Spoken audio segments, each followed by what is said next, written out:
Départ pour une sortie scolaire qui restera à jamais marquée dans les esprits de 60 jeunes lycéens venus de Remiremont et Raon-l'Étape.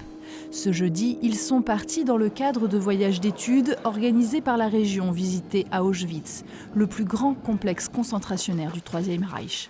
Cette année, 600 jeunes du Grand Est ont pu aller en Pologne, 2 fois plus que les années précédentes. Un enjeu éducatif au vu de la montée de l'antisémitisme. 2 millions de personnes chaque année suivent ainsi les rails empruntés par plus d'1 300 000 déportés du régime nazi. Ils sont descendus du wagon. Les Allemands ont dit à tous ces Juifs « vous allez prendre une douche ». Ils les ont amenés dans la soi-disant douche, qui n'en était pas une, c'est une chambre à gaz. Ces gens sont morts 1 heure, 2 heures après leur arrivée. Vous avez sans doute compris, et quand on parle de crématoire ici, il faut comprendre chambre à gaz et crématoire dans le même bâtiment. C'est le sort réservé pour 80% d'entre eux.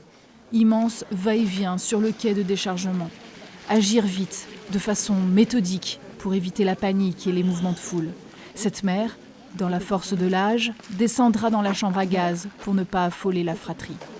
Les plus robustes arriveront jusqu'au camp de concentration.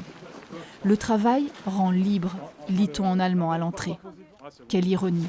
Leur énergie servira à créer des extensions de leur prison.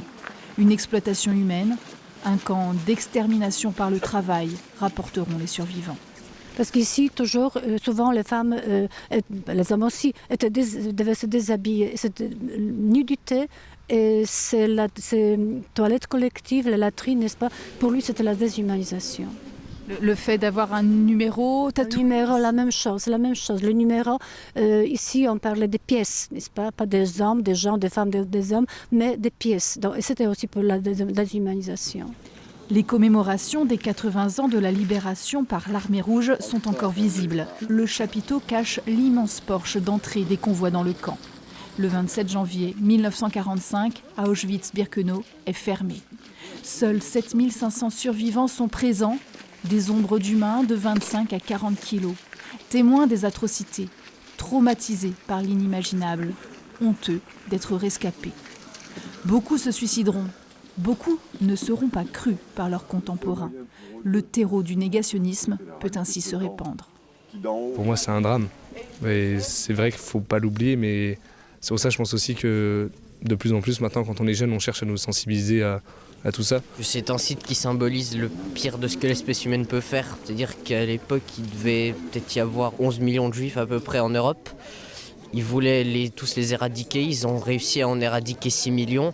Ça montre l'entièreté de la barbarie de ce régime et de ses décisions et de la gravité que la résurgence de ces idées peut créer.